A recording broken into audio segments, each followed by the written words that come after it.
Il est 11h04, merci d'être avec nous le matin sur Sud Radio, 10h30, midi et demi, vous le savez, parlons vrai. Vous appelez le 0826 300 300 et nous en parlez football. Football avec cette Coupe du Monde de football décriée, contestée, attendue aussi par les uns et les autres. Premier match dimanche, le match Qatar-Équateur. Étrange match, Qatar-Équateur pour commencer une Coupe du Monde, mais pourquoi pas, hein. Nous verrons cela dimanche, premier match, et l'équipe de France jouera son premier match mardi face à l'Australie à 20h, et tout le monde évidemment suivra. Enfin tout le monde, c'est pas sûr. Je regardais ce sondage BVA ce matin, 55% des Français mécontents que cette Coupe du Monde se passe au Qatar, 42% des Français boycotteront la compétition, 23% des amateurs de foot boycotteront la compétition, mais 48% des Français et 76% des amateurs de foot regarderont si la France atteint les quarts de finale. 59% des Français jugent insuffisant l'engagement des joueurs de l'équipe de France envers des associations pour la protection des droits humains. On en reparlera à la fin de l'émission, mais je voudrais qu'on commence sur cette phrase d'Emmanuel Macron. C'est jouable, dit-il. C'est jouable. C'est jouable, ça veut dire, est-ce qu'on peut garder notre titre? Je vais commencer. Alors, je vais faire présentation, tour de table, avec nous par ordre alphabétique. Chérif Guémour, qui est journaliste et fondateur de SoFoot. Bonjour. Bonjour à tout le monde. Merci d'être avec nous. Vous publiez le meilleur guide de la pire Coupe du Monde, SoFoot. Oui. Amusant. C'est amusant, c'est décalé. Voilà. Bon, après, avec une part de sérieux. Évidemment. Avec une part de sérieux, bien sûr. Avec nous, François Manardo, qui est ancien chef de presse de l'équipe de France, auteur de Naïsna, aux éditions Les Arènes. Bonjour. Bonjour à tous. Quel souvenir, hein, Naïsna. Bon, merci. Quel souvenir, Pas des meilleurs. Ouais, bon, pas des meilleurs, mais bon, ça fait partie de l'histoire du foot. Ça en fait partie, malheureusement. C'est aussi le foot, c'est aussi des êtres, ce sont des êtres humains.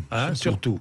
Luxonor, ancien international, 9 sélections, ancien joueur de l'AS Monaco notamment. Luxonor, bonjour. Bonjour. Merci d'être avec nous. Et puis, nous allons avoir en Zoom, est-ce qu'il est là déjà? Non, bientôt, Rio Mavuba, qui est consultant pour TF1, ancien international, 13 sélections, et qui a disputé, lui, la Coupe du Monde 2014. Il a joué au LOSC, entre autres. Rio Mavuba, qui sera donc avec nous. 11h06. Alors, c'est jouable ou pas? Avec qui vais-je commencer? Chérif Guémour, tiens. C'est jouable ou pas? C'est jouable dans le sens où l'équipe de France fait partie des favoris. Alors il y a beaucoup d'inquiétudes et elles sont légitimes parce qu'on a des joueurs déjà qui ne la feront pas, hein, on va pas les citer, il y en a beaucoup. Il y a des joueurs qui sont un peu sur la tangente, on pense à Varane, on pense à Benzema. Donc il faut se situer par rapport à l'équipe de France, on n'est pas très rassuré. Et d'un autre côté, il faut avoir un regard extérieur qui fait, je pense, que la plupart des grosses équipes ne souhaiteraient pas tomber contre la France. La France continue de faire peur. Oui. Alors, on s'en est rendu compte la dernière fois en Ligue des Nations que la France a gagné. Même quand elle était menée, elle a été capable d'un sursaut. Donc voilà, affronter la France, c'est pas un cadeau. C'est pas un cadeau. Voilà, on va se rassurer en disant ça. En disant ça. Voilà. Messieurs, Luxonor, vous êtes d'accord ou pas? Oui, moi je suis entièrement d'accord, c'est jouable. Moi depuis toutes les blessures là qu'on a eues dès le départ, hein, avec déjà la blessure de Pogba, moi j'ai trouvé qu'on pleurait un petit peu trop, dans la mesure où quand on a Pogba, on a aussi notre petit milieu Kanté aussi qui était mal, tout le monde était inquiet, tout le monde se posait des questions, mais sincèrement, quand je regarde aujourd'hui le milieu de terrain de l'équipe de France, que ce soit Tchouaméni, que ce soit Kamavinga, que ce soit Fofana, Rabiot, ce sont tous des garçons. Vous oubliez les deux Marseillais, Guendouzi et Verretou. Je suis plutôt mesuré sur Guendouzi et Verretou. Voilà, je vais vous dire pourquoi. Il faut faire le nom. Tous les garçons de Juventus, ils sont dans les grands clubs, ils sont dans les clubs qui ont joué la Ligue des Champions. Donc, pour moi, il n'y a pas d'inquiétude à avoir. C'est pour ça que je dis que c'est faisable. Pas d'inquiétude. Non, sincèrement, non. Bon, oui, c'est jouable aussi.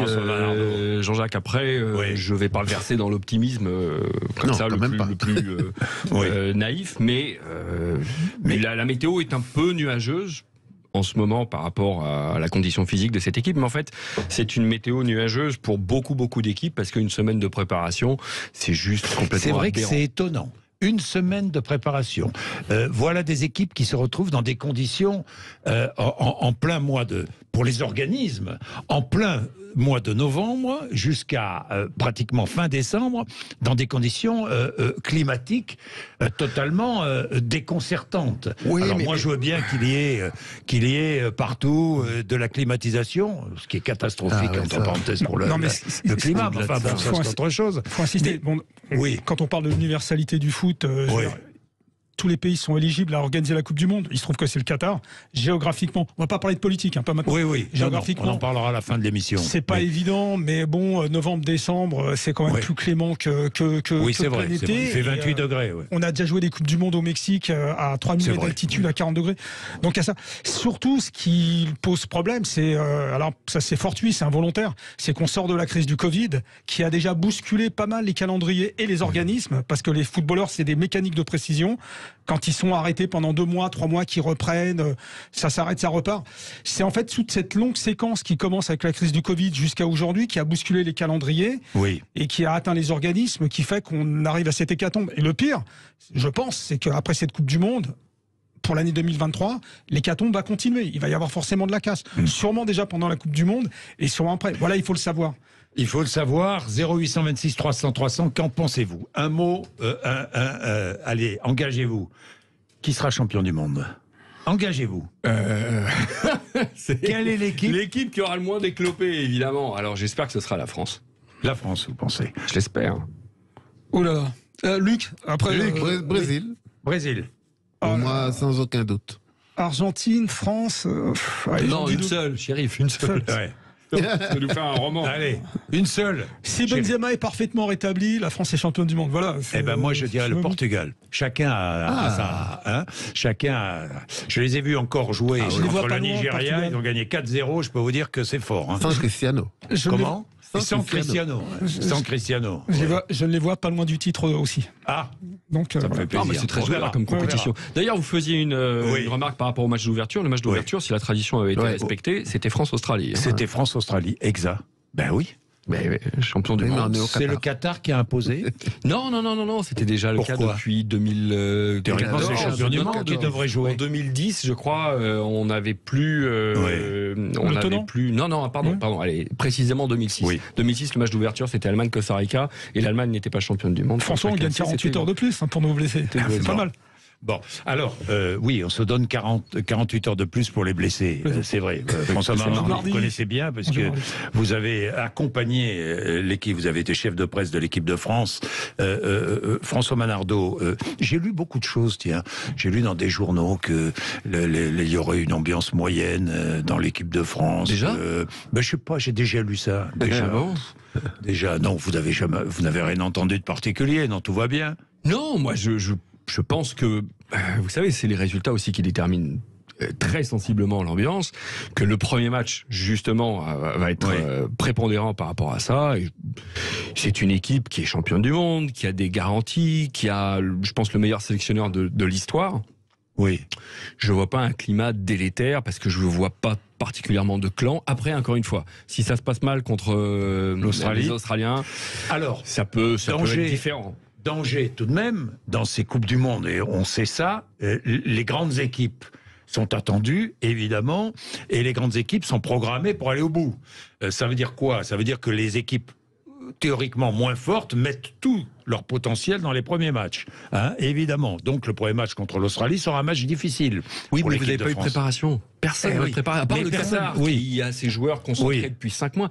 Jean-Jacques, en fait, il y a 31 équipes qui sont toutes sur un pied d'égalité. C'est un pied déclopé, mais elles sont toutes logées à la même enseigne. Et la montée en puissance... pas de montée en puissance possible. Elle n'est pas programmable du tout. Oui, c'est vrai. Je suis d'accord avec vous quand vous dites qu'il n'y a pas eu de préparation, d'accord, mais... En fait, la préparation, faut-il vraiment la refaire? Parce que les joueurs, en fait, ils ont terminé leur championnat, ils ont enchaîné directement. Donc la préparation en question dont vous parlez... Ils sont préparés, vous voulez dire? Pour moi, ils sont préparés. Mais si, parce que même les clubs, il y a eu des protections pour les joueurs, les entraînements n'étaient pas les mêmes. On a diminué un petit peu sur la puissance, de manière à ce qu'on puisse arriver avec... Tu vois, c'est pour ça la préparation. Je veux bien, mais Luc, vous travaillez un petit peu de foncier quand vous avez une préparation de 3 semaines. Là, ils travaillent rien, ils sont dans de la récupération. Comme tout le monde est dans de la récupération. Tout le monde, voilà, tout le monde. On ne sait pas en fait à quoi ça va vraiment ressembler en termes de rythme physique, parce que vous devez d'abord vous imposer physiquement pour ensuite faire prévaloir vos qualités techniques. Oui. Donc, c'est pas trop à quoi ça va ressembler. Ah oui. Non, mais ça rappelait aussi que quand on parle de préparation, c'est évidemment le foncier, la récupération et surtout les soins. Là, il y a le temps de rien. C'est l'endroit où je suis le moins inquiet. Sincèrement, je le disais encore tout à l'heure, quand je vois tout ce qu'on met en œuvre pour que les joueurs soient le mieux possible, juste une petite anecdote par rapport à ça, je suis allé à l'inauguration du centre de performance de Monaco. Oui. Franchement, quand j'ai vu... Vous n'aviez pas ça? Ah non, mais déjà ça, on n'avait pas. Même pas les Adjeko à la turbine. Que des douches froides en plus, on avait. Mais quand j'ai vu les caissons de récupération, les bains qui s'adaptent en fonction de là où tu as mal. Sincèrement, le mec aujourd'hui il peut jouer 10 matchs. Plus de matchs aussi, c'est un rythme. Alors justement, c'est ça justement. Justement, les problèmes de calendrier et plus de matchs, vous avez raison, parce que la saison est partie extrêmement On a calculé, Jean-Jacques. Oui. Avant de venir, on a calculé. On va y revenir parce que ça va être un élément très très important de cette Coupe du Monde et peut-être un élément perturbateur et qui permettra des surprises. Pourquoi pas? Il est 11h15. Vous êtes sur RMC. Sur RMC. Ça y est, il fallait bien c'est les habitudes, hein. Il fallait bien que je le fasse. Heureusement que c'est lui. Ça fait 2 mois que je suis là. Je l'avais pas fait, mais il fallait bien que je le fasse. Mais on était là, on était moins.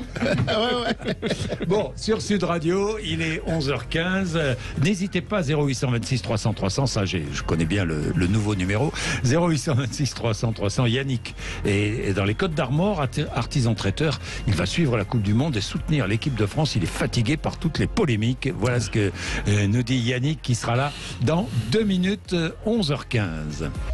Bien, nous continuons à parler de la Coupe du Monde de football qui commence, vous le savez, dimanche. Premier match Qatar-Équateur. Yannick est avec nous. Les Côtes d'Armor, Yannick, bonjour. Bonjour à tous. C'est un plaisir d'être avec vous. Moi aussi, c'est un plaisir de vous savoir là, Yannick. Alors, cette Coupe du Monde, d'abord, est-ce que vous allez la regarder? Ah, tout à fait, oui. À fond derrière les Bleus. À fond derrière les Bleus, Ça va être très dur, mais je pense qu'on a quand même, au moins sur le papier, on a une très très belle équipe et on a un savoir-faire. Et après, gagner 2 Coupes du Monde de suite, c'est l'exploit à réaliser. Et franchement, j'ai confiance parce qu'on a vraiment sur le papier une très très belle équipe. Ça, c'est vrai qu'il y a un challenge, là. Un challenge à relever.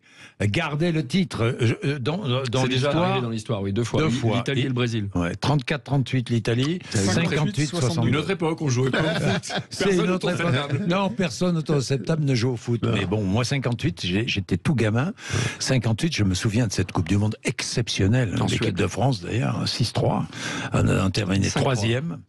Oui, 5-3 en finale. Et on a perdu contre le Brésil. Le classement, pour la 3e place, on gagne 6-3. Oui, bien sûr. Quadruplé de Juste Fontaine. C'est ça. 6-3.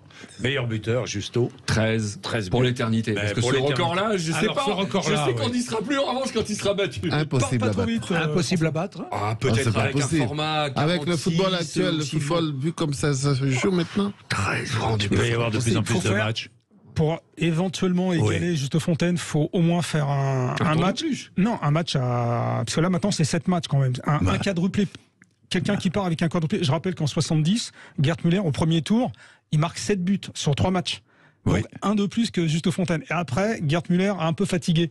Mais il était bien parti. Mais il faut un quadruplé. Si Kylian Mbappé nous met un quadruplé contre l'Australie, je plaisante. On peut rêver, François. 4 buts, plus que 9. Plus que 9. Yannick, pourquoi est-ce que vous êtes confiant? Parce qu'on a quand même une très belle équipe, il faut dire les choses telles qu'elles sont. On a quand même le Ballon d'Or, on a Mbappé, on a une très belle défense, on a un milieu de terrain, même si ils n'ont pas énormément de sélection, c'est quand même des jeunes, c'est des pépites, quoi. Donc à un moment donné, après, c'est du sport. Donc il va falloir qu'il y ait une mayonnaise qui monte entre eux, il va falloir qu'il se passe quelque chose entre eux. Mais honnêtement, sur le papier, il n'y a aucune équipe qui me fait peur, quoi. Je me dis qu'on a les armes pour répondre à tous les challenges. Après, ça reste du sport, donc y a une petite partie, un intouchable qui fait que soit les choses vont se réaliser ou pas. Mais honnêtement, on ne peut pas partir sans confiance, quoi. On va au moins en demi-finale. Vous êtes fatigué par toutes les polémiques. Ben ouais, elles n'ont pas lieu d'être en fait. Déjà, mélanger le sport et la politique, j'ai jamais été fan de ça. À un moment donné, s'il avait fallu faire quelque chose, c'était ne pas donner la Coupe du Monde au Qatar. C'était tout, on n'en parlait plus. Maintenant, elle est faite, c'est là-bas. Le plus beau geste politique, c'est de ramener la Coupe du Monde au Qatar, justement. Et on va pas amener de la démocratie à coup de fusil ou avec des grandes déclarations. Mais amener un événement sportif comme ça, où les gens vont se rencontrer, vont se parler, c'est la plus belle approche, entre guillemets. Ça reste festif, ça concerne énormément de monde. Et d'ailleurs, ce qui est intéressant, c'est très intéressant ce que vous dites, Yannick, parce que ce qui est intéressant, et on regarde les premiers contacts, je dis bien contact, entre les journalistes, les autorités, les premiers supporters qui arrivent et les autorités du Qatar qui commencent à ne pas être débordés, mais à de moins en moins maîtriser la situation. Je ne sais pas ce qui peut se passer pendant cette Coupe du Monde. On ne sait pas ce qui peut se passer. Exactement. Oui, il y a une part d'inconnu. Oui, il y a une part d'inconnu, mais c'est intéressant. Parce que c'est une première. Oui, bien sûr. On a un événement de cette ampleur-là qui est organisé dans cette zone du monde, qui n'est pas une zone qui est réputée, c'est tout petit, le Qatar. Oui, c'est un micro-État. Tout en sachant que c'est l'occasion jamais pour le Qatar de se faire une autre image de ce qu'il y a à l'extérieur. Mais c'est l'aboutissement pour eux. C'est peut-être la meilleure Coupe du Monde qu'on peut avoir aussi. Hein. Oui. Qu'en pense-t-on à SoFoot? À SoFoot, on était partagés, forcément. Oui. Parce que la rédaction est assez jeune. Oui. Et c'est parce qu'en plus. Pourquoi quand on est jeune, on est un peu plus rebelle et quand on est vieux, on est moins rebelle. On est moins rebelle. Non, ça dépend. Ça dépend. On peut rester rebelle. Hein, on peut rester rebelle et être plus réaliste. Et puis, donc, on est aussi. Pas mal dans le souvenir de Argentine 78, c'est un truc qui est revenu, ça m'a étonné. Enfin, ça m'a étonné. Non, c'est où fallait-il boycotter la Coupe du Monde en Argentine en 78 sous le régime de Videla, c'est-à-dire une junte militaire. Oui. Donc voilà, la question s'est pas posée. Il y a d'autres formes de manifestation chez RIM que le boycott. On peut faire autre chose que boycotter pour manifester. Oui, il y a eu débat, d'où le titre, le meilleur guide de la pire Coupe du Monde. Donc voilà, alors, il y a eu débat, je comprends que vous êtes un peu embarrassé au milieu de tout ça, enfin embarrassé. Oui, il y a une forme d'embarras parce que partagé. Lorsque je dis embarras, je dis partagé. Non, parce qu'après, on s'érige en autorité morale, c'est à nous de fixer le curseur, c'est un peu les gênant. critères. Non, je suis d'accord. Je suis d'accord. On le fera pas. Bien, Yannick, merci. On va prendre Rio Mavouba. Bonjour, Rio. Bonjour, merci d'être avec nous. Consultant TF1, vous connaissez tous ceux qui sont autour de la table, ancien international. Vous, quel est votre pronostic? Mouillez-vous, allez Rio. Non, moi je vois comme ça le Brésil gagner. Le Brésil gagner. Je vois le Brésil gagner parce que je vois un Neymar depuis le début de saison qui est très concerné par la Coupe du Monde, qui a cet objectif-là en tête. Il sait qu'en 2014, ça avait été compliqué avec sa blessure. 2018, pas concluant. Là, c'est peut-être une de ses dernières chances vu son âge. Et comme je le vois très bien avec le PSG, je me dis qu'il va vouloir emmener tout le monde et ils ont une grosse sélection aussi, le Brésil. Oui, ils ont une grosse sélection, c'est vrai. Avec habituellement, on se dit toujours le Brésil, la défense, bon, c'est incertain et tout, mais là, c'est fort. Le milieu, c'est fort et c'est fort partout. Hein. Un grand gardien, non, mais c'est fort partout. C'est énorme. Très grand gardien. Deux grands gardiens. Oui, non, mais franchement, c'est vrai que. Ils étaient très forts en 2018 aussi. Oui, c'est vrai, ils étaient très forts en 2018. Il va y avoir toujours ce détail dans la machine qui va faire que ça va basculer pour 3 fois rien, dans un sens ou dans l'autre, entre les blessures, entre les aléas de l'arbitrage. Vous avez, sur 32, vous en avez 7 équipes à peu près qui peuvent prétendre au titre. Plus un outsider qui peut sortir de n'importe où. Le Danemark. Les Pays-Bas. Excellent outsider, le Danemark. Oui, excellent. Non, mais de toute façon, cette Coupe du Monde, comme elle est à part, ça va être une opération commando. Les équipes qui seront le mieux préparées, les mieux soudées, qui auront les joueurs qui pourront multiplier les efforts et qui pourront récupérer vite. elles ont une bonne chance d'arriver. Le Danemark fait partie de ces équipes commando. Non, mais imaginez déjà, par rapport à ce qu'on a dit sur la condition physique, si la France, par chance, est à 6 points après les 2 matchs, donc Australie et Danemark, vous pouvez faire tourner sur le dernier match contre la Tunisie, mais c'est un luxe pour lequel tous les entraîneurs... Oui, non mais d'accord, enfin, battre le Danemark, on n'a pas l'habitude. Hein. Ouais, on peut l'apprendre. Ouais. Oui, d'accord. Rio, qu'en pensez-vous? Non, moi je pense que c'est sûr que les équipes qui vont être les plus fraîches physiquement, ça va être un gros avantage. Après, c'est pour nous, en tout cas la France, on avance quand même avec beaucoup, je trouve, de doutes et d'incertitudes. Hein. Quand je vois les images, on est à quoi 4-5 jours là, de ce premier match et que je vois Varane et Benzema s'entraîner seul, je me dis que ça va être quand même compliqué de débuter, en tout cas ce premier match. Donc il va falloir faire sans eux. Essayer, comme vous avez dit, de prendre les 6 points de ces 2 premiers matchs. Ça serait top déjà de commencer par une victoire. Mais franchement, on a quand même beaucoup de doutes. Donc, franchement, entre même le milieu de terrain, ok, devant, on a ce qu'il faut, mais entre le milieu de terrain et la défense, un peu, on a moins d'expérience. Ça peut être compliqué pour nous quand même. Attention.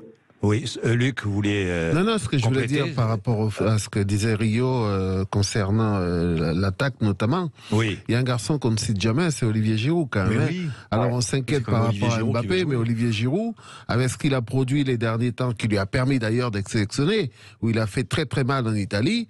Voilà, donc moi je suis pas. C'est pour ça que j'ai pas d'inquiétude particulière si Benzema joue ou ne joue pas. Évidemment que je voudrais qu'il joue parce que c'est le Ballon d'Or, parce que c'est le meilleur chez nous.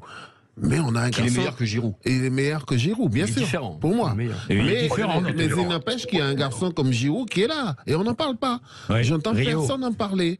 Et même Nkunku, il a blessé Nkunku, ça a été dommage. Mais Calamendo, c'est aussi un super joueur. C'est des garçons quand même qui ont des qualités.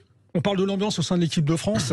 C'est aussi ça. Des bisbilles, des clans, on ne sait pas. Par contre, on se met à les places de l'équipe de France, Nkunku qui arrive et qui part au bout de 48 heures et qui est blessé, ça fout un coup au moral. Ça fout un coup au moral. Voilà, 11h28 dans un groupe, ça... Bien, 11h28, vous êtes tous avec nous, on continue à débattre et vous appelez 0826 300 300, venez vous mêler à la conversation. Rio Mavouba est avec nous, il est 11h28, vous êtes sur Sud Radio, à tout de suite. Donnez-nous votre pronostic, 0826 300 300, appelez-nous pour nous dire... Qui va gagner cette Coupe du Monde? Vous le disiez avant la pub, ce sera l'équipe, c'est une opération commando, faut que ce sera l'équipe la mieux préparée et la mieux fraîche physiquement. La mieux soudée, celle qui n'a pas trop perdu de joueurs avant cette Coupe du Monde. Oui, Rio Mavouba, vous pensez cela, hein? Oui, je pense ça. Pour moi, c'est une évidence. Après, il y a toujours un facteur chance par rapport au tirage au sort, etc. Mais je pense vraiment que l'équipe qui sera le plus, parce que c'est quand même une période qui est assez spéciale pour une Coupe du Monde en pleine saison, là où les organismes commencent à se fatiguer, là où généralement on enchaîne un peu les matchs en Champions League, avec les terrains gras, etc. Bon, il n'y aura pas ce problème-là là-bas, mais c'est une période compliquée que les joueurs appréhendent différemment mentalement. Oui, on voit déjà les dégâts dans toutes les équipes. Regardez Sadio Mané qui ne peut pas participer à cette Coupe du Monde avec le Sénégal. Pour le Sénégal, c'est une catastrophe. On voit justement, compte tenu de tous ces joueurs qui jouent dans les grands clubs, vous faisiez le calcul, quel est 22. Le club 22 matchs pour un international. Pour les internationaux français. Pour un international qui a, non, mais même pas un international qui joue en Europe, qui participe à une des 3 Coupes d'Europe avec le championnat domestique et la trêve internationale de fin septembre. C'est 22 matchs en un peu moins de 2 mois. C'est juste meurtrier. C'est juste meurtrier. Et il y a des clubs. Le Bayern, c'est le club qui, comme le dit le confrère de l'équipe, 17 joueurs. 17 joueurs du Bayern sont engagés dans internationaux. Le PSG, 17 joueurs, le PSG 12 je crois. 12, oui. Et Manchester City, c'est les grosses écuries qui sont engagées. Oui, et le Real aussi, j'imagine. Et elles vont devoir redémarrer fin décembre, début janvier. Oui, et redémarrer fin décembre, début janvier. Pour en venir à cet esprit commando, mais c'est justement ça qui fait la force de Didier Deschamps. Didier Deschamps, c'est un entraîneur des opérations commando. Il n'est pas là pour faire du beau jeu, pour épater la galerie, il est là pour rassembler un groupe d'hommes et de les mener au bout. Ça, il le fait bien. S'il n'y avait pas ces incertitudes, on pourrait être optimiste. Mais tant qu'on n'est pas... Luc et moi, je pense qu'on est optimiste. Oui, vous êtes optimiste. Oui. On a des incertitudes. Et puis, il y a une deuxième chose qu'il faut comprendre, c'est que 2018, c'est fini. Il y a des joueurs qui ne sont plus là. Il y a des joueurs qui sont blessés, qui sont partis. On arrive, c'est une nouvelle Coupe du Monde. On faut pas raisonner avec l'esprit 2018. Advienne ce qu'il arrivera. Voilà, c'est... Bien, on va parler un peu de tactique, mais alors, il a oublié la défense à 3. Hein. Ça y est, c'est fini.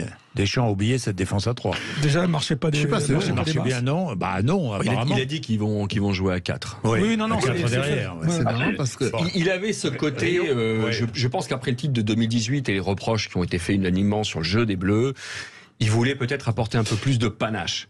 Mais il va revenir à ses fondamentaux. Il va revenir à ses fondamentaux. Opération commando. Donc, mais oui, il faut être pragmatique, comme cher Jean-Jacques. Il faut être pragmatique, et puis il est conservateur. Ah oui, bien sûr, mais il connaît la recette. Hein.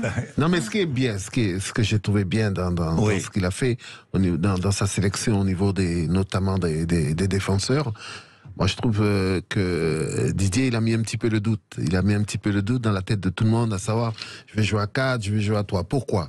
Parce qu'il a pris des joueurs capables de jouer les deux postes. Quand vous prenez... j'ai oublié tous les noms, moi. Oui. De Barcelone. Lequel? De Barcelone qui joue dans l'axe. Koundé, merci. Latéral. Toi, t'es là, tu es ma pensée. Et quand je vois Koundé, quand je prends Pavard, qui est capable de jouer dans l'axe et qui est capable de jouer sur les côtés, les frères Hernandez, c'est pareil. Ils jouent souvent sur les côtés, mais ils sont aussi capables de jouer dans l'axe. Donc ça veut dire qu'ils se gardent quand même une petite porte de sécurité au cas où... Rio Marouba, c'est ça. C'est-à-dire que sécurité avant tout, et on a des joueurs très rapides devant, Dembélé, évidemment Mbappé, et on joue en contre. Pour l'avoir côtoyé, donc c'est vrai que et ce que je disais tout à l'heure, c'est vrai que c'est un homme de mission, et il est capable de faire des choses fortes sur un court laps de temps. Et je pense que son idée première, c'est déjà bien défendre. Alors pour moi, il a eu deux problématiques. Au départ, il a voulu, comme vous l'avez dit tout à l'heure, un peu séduire le public, changer son jeu. Et il a eu la problématique des trois attaquants, donc Benzema, Griezmann et Mbappé, comment les situer. Donc le système à 3, ça l'a arrangé un peu pour les mettre les trois dans l'axe. Après, on a bien vu qu'il allait sûrement évoluer à 4 parce qu'il ne prend pas Jonathan Klaus, qui a été peut-être un des seuls rares vrais pistons de métier. Donc je pense qu'il va partir dans le premier temps à 4. Et derrière, maintenant, voilà, on a beaucoup de défenseurs centraux qui sont capables de jouer notamment dans les couloirs. Mais ça, c'est plutôt bon signe, je trouve, parce qu'en 98, on est champion du monde avec trois centraux sur la ligne de 4 derrière, excepté évidemment Lizarazu. Avec Thuram, latéral droit. On a 4 centraux derrière. Donc c'est peut-être sa base à lui, d'avoir 4 défenseurs centraux qui vont bien défendre. Oui, qui vont bien défendre. Oui, il ne change pas. C'est principe. Mais pourquoi pas? Il a gagné. Évidemment. Quand vous connaissez, vous savez les ingrédients qu'il faut. Pourquoi changer? Parce qu'en 98, Christian Carambeu, il est milieu de terrain aussi, mais il peut jouer latéral. C'est un peu le rôle hybride qu'avait tenu Matuidi en 2018, quand le sélectionneur, c'est toujours... Mais Lilian Thuram, c'est une des premières fois où il commence à jouer latéral aussi. Hein.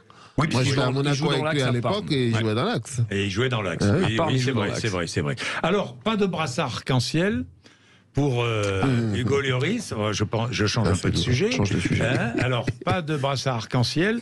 Qu'est-ce qu'on va faire là où j'ai vu on avait dit qu'on allait aider effectivement des ONG qui défendent les droits de l'homme, mais d'autres sélections vont porter ce brassard. Des sélections européennes, principalement. Principalement des sélections européennes, 8 sélections européennes. Le symbole de protestation. Sur les 13 qualifiées, on dit qu'elles ne se priveraient pas, malgré l'injonction de la FIFA de ne parler que de foot, mais elles ne se priveraient pas d'aborder des sujets qui sont périphériques au foot, mais qui concernent la société. Moi, je trouve très bien l'initiative des Bleus telle qu'elle a été communiquée de soutenir des ONG. En revanche, la communication du capitaine de l'équipe de France, que je connais par ailleurs, Hugo Lloris, le capitaine, par sa communication, je la trouve assez maladroite. C'est pourquoi maladroite? Parce que quand on est capitaine de l'équipe de France, on est dans un rôle qui dépasse votre engagement personnel, votre conception personnelle des choses. Ça vous donne pas le droit d'être faux cul en disant que vous défendez des valeurs qui ne sont pas les vôtres, mais de comprendre qu'il y a d'autres messages à faire passer que celui de votre opinion perso. C'est ça. Oui. Qu'en pensez-vous? Dites-moi, Chérif Guémour. Que c'est une situation difficile, c'est-à-dire que les sportifs... Vous le défendez? Non, c'est pas ça. C'est que les sportifs, ils sont d'abord là pour faire du sport. Ils sont dans une compétition. Je dis pas qu'ils doivent pas avoir des opinions. Non, mais c'est pas ça. C'est... Ils ont le droit de pas chanter l'hymne national parce que ça les déconcentre, ou ils ont le droit d'avoir des écouteurs. C'est des footballeurs. Ils ont le droit de pas chanter l'hymne national, vous pensez? Ils ont le droit. Oui, ils ont le droit. Oui. C'est une question de liberté individuelle. C'est psychologique. Ils ont le droit. Quand on va discuter une compétition sportive, on est dans l'élément sportif. On est dedans. Si Lloris s'estime pas assez costaud mentalement pour assumer des responsabilités politiques, faire penser un message, il ne faut pas le lui demander. C'est comme Zidane. Zidane ne faisait jamais de politique. Il l'a dit et expliqué. Il n'a pas les mots, il n'a pas l'intelligence, il n'a pas le répondant pour ça. Faut pas lui en demander plus. Maintenant, moi je pense évidemment que Lloris a des opinions, que l'équipe de France a des opinions, qu'ils ont des valeurs. Voilà, s'ils ne se sentent pas de force de les porter, faut pas le leur demander. Faut pas le leur demander. Donc, c'est un peu facile, je trouve. Je suis assez d'accord. La communication, c'est un peu douteuse et hasardeuse de la part de Hugo Lloris. C'était pas très clair. Mais est-ce qu'il a eu des consignes de la fédération? Est-ce qu'il a été soutenu parce qu'il savait qu'il allait être interrogé? Je ne sais pas. Maintenant, c'est vrai que quand t'es sportif, c'est jamais évident de se positionner sur ces. Alors il y en a qui le font, il y en a qui le font à titre individuel et bien sûr. Je respecte, mais quand ils le font pas, faut aussi respecter parce que à l'image par exemple d'un Zidane, etc. Quand on maîtrise pas tout, c'est jamais évident parce qu'on peut faire une erreur de communication qui peut nous coûter très cher. Donc franchement, je suis d'accord avec toi, Rio. Sauf qu'il est capitaine. Sauf que, pardon, il est capitaine. C'est important. Mais capitaine, ça veut dire qu'il est porte-parole. Ça veut dire qu'il exprime l'opinion de tout le groupe. Oui, tout le groupe. Non, mais pas en théorie. Non, mais il a une représentation, il a un poids plus important. Oui. Et c'est pas parce qu'il a un bout de tissu autour du bras, Jean-Jacques, que ça lui donne. Alors plus de responsabilité, oui, mais que ça lui donne une opinion différente. Si autour de lui, on lui dit, écoute, vu ton opinion, il vaut mieux que tu te mettes de côté là-dessus. Oui. Il le suit, ce conseil-là, et à ce moment-là, il ne va pas dire qu'il est sur la même longueur d'onde que son président, lequel président Noël Le Graët a des conceptions c'est un euphémisme, un peu d'arrière-garde. Et il n'était pas du tout obligé de dire ça. Il l'a dit parce que je trouve qu'il a été un peu naïf sur ce coup, malgré sa grande expérience. On peut prendre l'exemple de Megan Rapinoe, une des meilleures joueuses au monde, qui n'a pas empêché d'être championne du monde avec les États-Unis, avoir un palmarès fantastique, et qui défend une cause et qui le fait bien. Si elle se sent certaine et forte de porter cette cause, pas de problème. Il y en a. Si tu ne te sens pas, tu n'y vas pas. Par contre, c'est pas parce que tu portes pas ce fameux brassard que derrière tu fais pas les choses qu'il faut pour. Voilà. Il est 11h42. À tout de suite, nous terminons ce débat. Et encore une fois, si vous avez envie de venir participer, vous n'hésitez pas. 0826 300 300. À tout de suite. 11h46. Merci d'être avec nous. 11h46. Vous êtes sur Sud Radio. Vous intervenez, vous réagissez. Tiens, je vais prendre Franck qui est à Meudon, dans les Hauts-de-Seine, et qui est avec nous dans un instant, lui aussi passionné de football. Mais moi, j'aurais aimé, je vous le dis sincèrement, que Lloris choisisse, s'engage d'un côté ou de l'autre. Mais là, on est entre deux. Entre deux. Non ? Parce que suivre la ligne de son président... François Manardo. Je ne sais pas trop quoi en dire, sinon qu'il y avait peut-être quelque chose d'un peu plus fort à faire passer comme message, être pour ou contre. Mais dire, moi je pense un peu comme mon président, lequel président pense qu'il ne faut pas manifester trop d'opinions politiques. Non, on peut dire que c'est ton avis plutôt que celui du président. Oui, au Qatar, on fait comme les Qataris. En gros, c'est ce qu'il a dit. En gros, c'est ce qu'il a dit. Les Français. Oui, la France et le Qatar. Au Qatar, on fait comme les Qataris, on ne dit rien. Ou pas grand-chose. On accepte. On est au Qatar, on accepte. C'est ça. Oui, un pays pour lequel la défense des droits de l'homme n'est pas la priorité, pour lequel une relation homosexuelle est punie de 7 ans d'emprisonnement. Voilà, on peut avoir une opinion là-dessus. Rien d'infamant à dire ce qu'on pense. Évidemment. Franck est à Meudon. Bonjour Franck. Oui, bonjour. Bonjour Franck, vous êtes à Meudon, tout près, dans les Hauts-de-Seine. Qu'est-ce que vous voulez dire ? Vous dites, je ne comprends pas qu'on demande aux sportifs de s'engager politiquement, c'est cela Franck ? Absolument. Absolument. Allez-y, étayez votre avis. Bah écoutez, juste, moi je rejoins un petit peu, une fois n'est pas coutume, ce que notre président de la République a dit hier, faut pas mélanger la politique et le sport, et je pense que voilà, les sportifs sont là pour faire du sport, ils sont pas là pour afficher telle ou telle opinion politique, c'est tout ce que je voulais dire. Mais c'est pas une opinion de politique en fait. En quoi c'est une opinion politique? On leur demande pas de quel bord politique ils sont. C'est une opinion de société.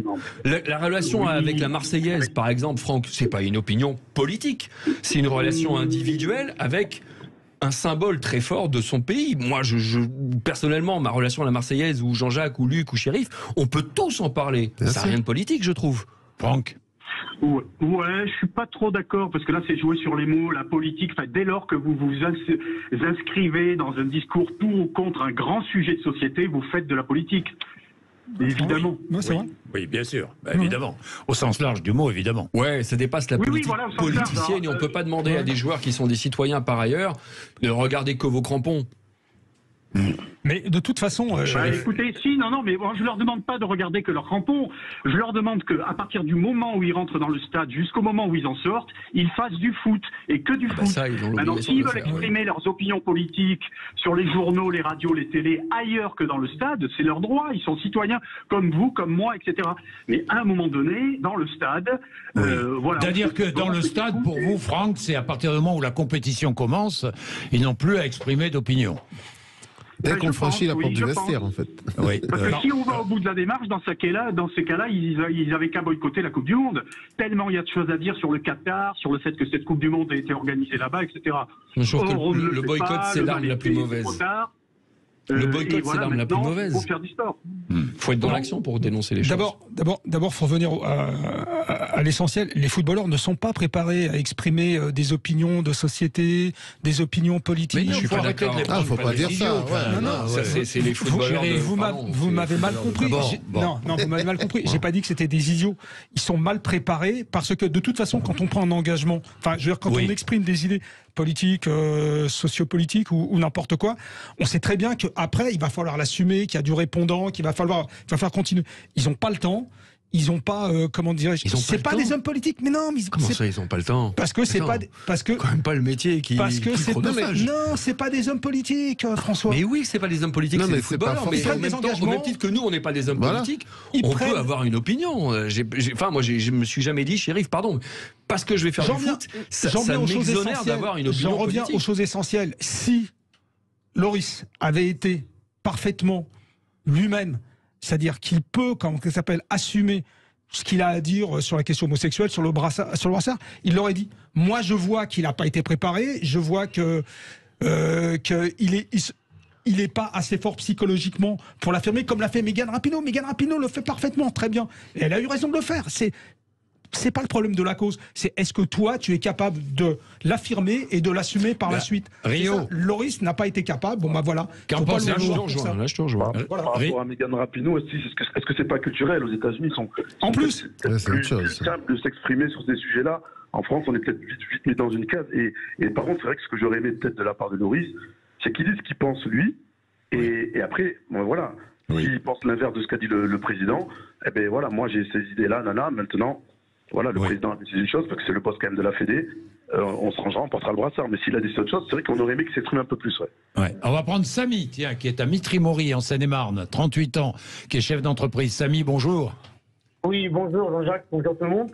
Moi, je voulais rien dire par rapport au monsieur de Meudon, qui dit qu'il ne faut pas mélanger la politique et le foot. Je ne vois pas le rapport, parce que c'est pas de la politique, c'est juste que la France est un pays de droit, liberté, égalité, fraternité, donc on respecte les êtres humains, on respecte les gens, et le Qatar, c'est tout le contraire. Donc là, on vient en Qatar en tant que Français pour faire du foot et pour montrer qu'on vient d'un pays de droit. Voilà.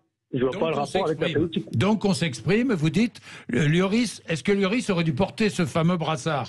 Ah oui, complètement. Et c'est pas faire de la politique, encore une fois. Est-ce que le brassard appartient au capitaine de l'équipe de France? Parce qu'un jour, il y aura un nouveau capitaine. Ce brassard-là, il incarne une certaine idée de l'équipe de France. Non, mais d'accord, mais il y a un événement, c'est factuel. D'autres sélections portent ce brassard. Il a une signification. Donc, ça veut dire que si on ne le porte pas, on ne tient pas compte de cette signification. Est-ce que si tous les joueurs lui demandent de le porter dans le vestiaire, est-ce qu'il le porte ou pas? Est-ce qu'il met son opinion perso en avant de celle de l'équipe de France, dont il incarne le capitanat? si tous les joueurs lui demandaient porte ce brassard s'il te plaît, parce que il y a que toi qui peux le porter, on ne peut pas être 11 à le porter sur le terrain. Donc tu représentes une idée collective, même si tu n'es pas d'accord, tu nous suis parce qu'on est dans un sport collectif, tu es notre capitaine, tu as une certaine représentation sportive, mais ça reste celle de l'équipe de France. Et tu crois qu'ils en ont débattu? Est-ce qu'ils en ont débattu? J'en sais rien, mais je l'espère. J'en sais rien, mais je l'espère. Samy? Surtout comme un pays comme le Qatar, quoi. C'est une dictature où on coupe encore la main des gens, des voleurs, on met les homosexuels en prison. Je veux dire, voilà, et puis on a le droit d'apporter une espèce de fleur en tant que Français pour leur montrer, voilà, on est en 2022, il faut arrêter votre dictature. Et de toute façon, on n'en sortira pas. Mais au moins, on a joué, puis on a apporté un drapeau blanc, une liberté, une conscience. Chaque joueur a la liberté d'exprimer son opinion sur ce sujet et sur d'autres au Qatar. Oui, mais ils vont pas le faire parce que ça divise, ça va diviser. Il est évident que le vestiaire est divisé. Non, mais j'imagine sur ces questions-là, évidemment. Non? Chaque joueur a la liberté. S'ils doivent le faire, ils le feront. Moi, je dis qu'ils sont pas préparés à ça. Ça ne veut pas dire qu'ils sont idiots, qu'ils n'ont pas d'opinion. Rio, il y a débat, j'imagine bien, au sein de l'équipe de France, non? C'est vrai que j'avais pas forcément pensé à ça au départ, mais en vous écoutant, il y a aussi ça. Il y a un sujet où peut-être que l'équipe peut s'exprimer entre elles et on sait que ça peut diviser. On avait vu au PSG, il y avait un petit souci avec Idrissa Gueye qui un gros souci, pas forcément jouer quand il y avait la journée justement par rapport à tout ça. On ne sait pas ce qui se passe dans le groupe et c'est vrai que peut-être que la solution la plus simple pour Hugo et qu'il n'y ait pas de souci dans le groupe, c'était peut-être de s'exprimer et de suivre un peu la position du président. Donc c'est peut-être, franchement, c'est pas un rôle simple pour lui. Parce qu'on ne sait pas ce qui se passe dans le groupe et on ne sait pas si ça crée des tensions. Mais il accepte d'être capitaine. Hein. Il accepte. Alors moi j'aurais posé une question, Rio, parce que justement tu y es venu et je voulais vite l'aborder. Il y a une journée de manifestation contre l'homophobie dans la Ligue 1, comme chacun le sait. Il y en a une, il me semble bien, on pourrait demander en régie s'ils peuvent vérifier, en Première Ligue aussi.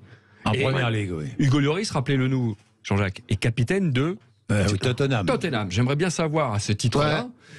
Qu'est-ce qu'il fait à l'occasion de la journée de Première Ligue, qui se dresse contre l'homophobie? Quelle est sa position? Parce que là, il n'y a pas de président de la 3F dans lequel il peut. Rio, vous voulez dire quelque chose? Non, mais je trouve qu'il a absolument raison. Et c'est vrai que j'aurais moi sa position. C'est vrai qu'à l'époque, j'ai pas forcément fait attention, mais c'est vrai que là, on aurait pu avoir sa vraie position et savoir ce qu'il a dit vraiment. Ouais. Oui, c'est vrai. Peut-être qu'il y a un brassard qu'il peut porter en Angleterre et qu'il ne veut pas porter au Qatar. Hein. Il le porte en Angleterre régulièrement. Ça pose souci, non? Oui, ça pose souci, bien sûr, ça pose souci. C'est-à-dire qu'il ne pourrait pas. Oui, on est d'accord. Vous pensez que. Mais attendez, on va voir si des sélections le portent, si des capitaines le portent. Oui, des capitaines déjà. On va voir, on s'avance peut-être. Hein. Peut-être qu'aucune sélection ne va le porter. Et on va voir. De toute façon, je pense qu'il y a déjà deux sélections au sein de notre groupe qui vont le porter, je pense. Les Danois, c'est pratiquement sûr. Mais les Australiens, ils sont pas très loin de le porter aussi. Oui. Non, mais tout ça se prépare en amont aussi. On a parlé de la charte de bonne conduite des joueurs de l'équipe de France. Elle vaut ce qu'elle vaut, mais pour ces questions-là, parce qu'on va au Qatar, c'est vraiment tendu. Cette Coupe du Monde, elle est vraiment tendue sur les droits de l'homme, sur toutes ces questions. On peut briefer quand même les joueurs, on peut quand même prendre une attitude commune et ne pas se retrouver au dernier moment dans une conférence de presse avec un Loris qui a l'air complètement préparé. Voilà, c'est tout. Dire que ça a été mal préparé. Moi, je pense que tout le monde est d'accord là. Je pense que Hugo Loris a des convictions, des opinions. Voilà, il n'a pas sauté le pas. Personnellement, je n'en veux pas, mais c'est pas au dernier moment comme ça, à brûle pour point, qu'on va demander. Bien. Eh ben merci à vous, Samy, Rio Mavuba, merci vraiment d'être resté avec nous, Chérif Guémour. Je rappelle le titre de votre supplément SoFoot, le meilleur guide de la pire Coupe du Monde. Meilleur guide de la pire Coupe du Monde, vous avez compris. Luc Sonor, merci. Un bonheur, merci. Voir. Et puis notre dernier invité, François Manardo, ancien chef de presse de l'équipe de France. Bon, rien à voir avec Naïsna, là, non? Non, rien à voir. Non, merci.